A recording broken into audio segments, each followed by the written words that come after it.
Very well. So now that we have Android Studio installed, what we're going to do is we are going to create a very simple Android app.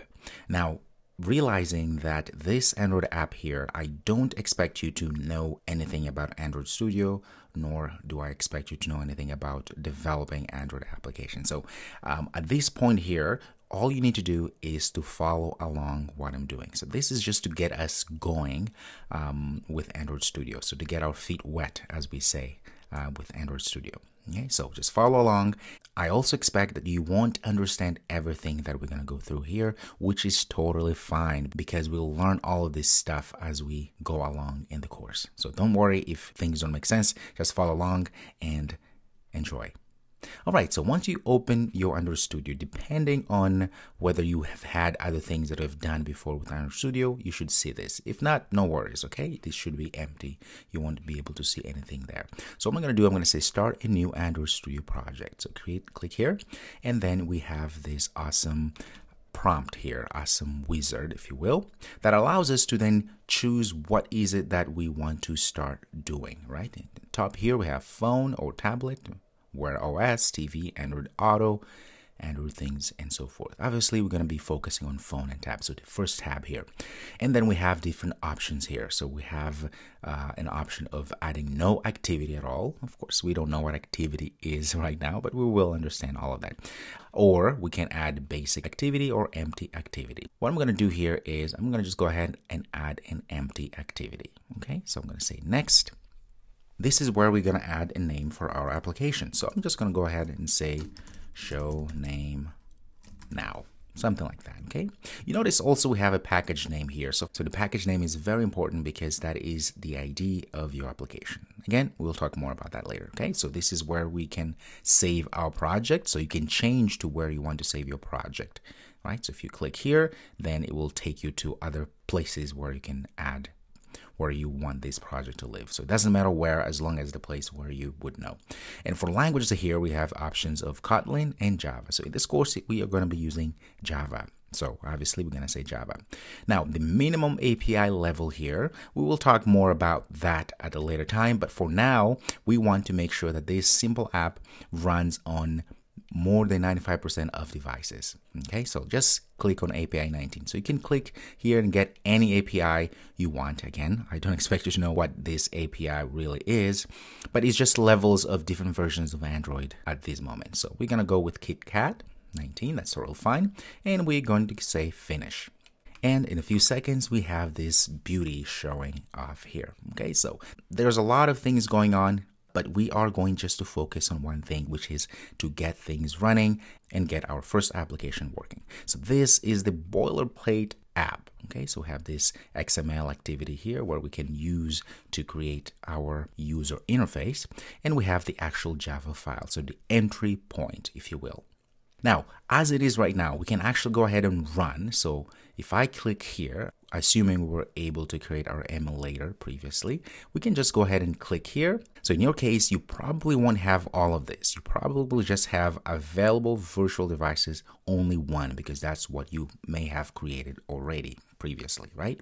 So for me, I have a few, as you can see, and I also have already one connected. So I'm going to choose the one that's connected there and say, okay. And as you can see here, it was hiding. This is the connected device that I have. So if you don't have one, of course, you choose from the devices that are available. And in a second, it all runs and you can see it says hello world there. Very good. So where is this coming from? Well, this is actually coming from our activity main XML. As you can see, there is this hello world, which is really small, and we can make it bigger as that. We can also go ahead and close that part down there so we have more space, and you can see this is hello world. Now we have two panes here and we'll discuss more all of that, but for now you can see there's hello world. If you click on that, there's a lot of attribute and so forth. So very good. So this is what's happening here. That's why you see this here, right? Very good. So nothing out of this world. Nevertheless, this is your first hello world Android app. Now let's change things a little bit here so that we can actually customize this app to our liking. I'm going to come back here, make this a little bit smaller. And for now, we are going to delete this. So if you click and delete, right, it's all now gone. Okay, so now it's all empty. And what we're going to do is we are going to add a button in the middle. Now, where do we find a button? Well, a button, you can see here, we have this palette. There's different options, buttons, widgets, and so forth. Let's go to buttons. There is our button. You can drag it over, right? Keep dragging. And you can see there are all those lines that are aligning things around. So it tells us there would be in the middle of the screen, right? Because it is in the middle, as you see, all those dashed lines. If you let it go, all of a sudden you see you have those buttons. In fact, I should say that button, because there's just only one button. Okay, so this is actually to the right here is mimicking whatever we're doing to the left. Very good. And of course, we still have our attributes there. No problem. So what I'm going to do now is I'm going to constrain this button, meaning I want to make sure that every time this button has a constraint to the top. The moment you do that, right? Let me get rid of that again. Put it back here so we can do this again. So if you click, you see it turns this color green, which means you can actually click and hold and then drag. You see that line there? If you go like that, it snaps to the top. That means now if you bring it down, it gives us that this is always going to be 348 units to the bottom like that. Okay, so we can play around with that. This is very important, as we will see at a later time, but this allows us to then make sure that every time, no matter what, this button is going to be about 248 units down from the top. Okay, so it's snapped there. Okay, and we'll do that to the left and that also to the right like that. Okay, very good. So we have our button. If you double click this button here, notice that you see this happening. What that means is that it wants you to change the title of the button. I'm going to say here, show name. If I can spell correctly, of course, show name like that. Okay, there we go. So there is the button show name. But at this point, there are a lot of things we can do with this button in terms of attributes and so forth. But at this point, all we want to do is to make sure that this button is indeed in the middle. So if you click on it, you see all the constraints and everything. If you click away, you see there's nothing there. If you save this and give a quick run again, say okay, it'll take a few seconds. And you can see there is our show button. Now, because it's all given, we just added a button. Notice the beauty here, because if you click on that, it actually has that ripple effect. Very good. All right, so let's continue to move here. So what I'm going to do next is add a text here, because the idea here is to make sure that when we tap on this button, we want to show some sort of text here. Okay, so how do we add a text? Well, we come here to our palette, right? Click there. There is text. What do we want? We just a text view. So I'm going to put right below there. Okay, let it go. And now I want to make sure that this text view is always below our show name button. So I'm going to do the same thing I did before and snap it there. But now it's too close. So I'm going to just move it a little bit down there to my liking, and that looks good. Now I could also do the same, add the right constraint and as well as the left constraint as that.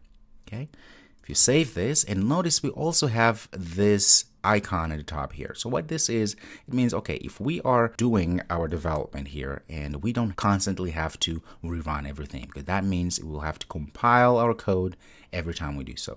So if you say like this, in fact, let me move this a little bit to the right. If you hover over here, it says apply changes. If you click, all of a sudden it goes and shows the text view there because it applied the changes right away without having to recompile everything. Okay, so it's very handy. So we have it all checked out here. Now let's go back to show name here. You notice to the attributes, we have this thing called ID. Well, it turns out everything in our Android here has to have an ID. So this has an ID and this also has an ID. Okay, because this is the visual representation of our application. Now, the reason why we need these IDs is because we need to call those in our main activity.java, which we haven't looked at yet. We will in a second here. Now, because we just added them, they usually give us IDs as such. So it just says button. So we can change those IDs if we want, which we will later, obviously. Okay, but at this point, I'll just let it be like that. So this is ID button for this button, and for this text view here is going to be text view as such. All right, and we can actually change the text that it shows here, because right now you see it says text view, and most times we don't want it to say anything, or we just want to be empty like that, but it's still there, right? Very good. So if you want to add something there, you could. But at this point, we just want to leave it as it is because we want to make sure when we run our application, we're not going to see anything there. Only when we say show name, then we'll be able to see whatever the text view has. Okay, so we are pretty much done with our user interface for now at least. So let's go back to our main activity here. This is where the fun begins. So this is our entry point, our activity, if you will. Again, don't worry if none of this makes sense because the idea here is just to get us going and then we'll explain all this stuff at a later time, okay? All right, so let's go ahead here and fetch these IDs, or in this case, fetch these views, right? These controllers here, right? The button and also the text view, because we need to connect this user interface with our Java so that we are able to then write the logic which will allow us to click show name and show whatever we want in the text view. To get these, this is the reason why we have IDs. They must have IDs, but that's the only way we're going to be able to get them from our main activity. So at the top here of this class here, inside here, okay, make sure it's inside here. I'm going to say private, and I'm going to say button, because this is indeed a button type, right? So we're going to append this button there. And notice we have an issue right away. That means, well, it's a widget, so we need to install it. So if you click here and click in this, say import, and voila, we'll have that import. Nothing's showing there because it's all hidden, no problem.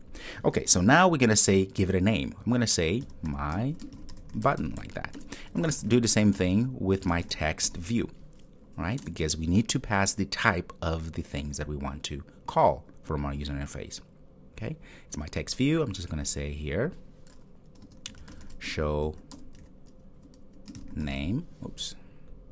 I'm going to say here, show text, like that. Very good. Now we have a reference to button and show text object types, right? Button and text. Not necessarily to actually these guys here yet.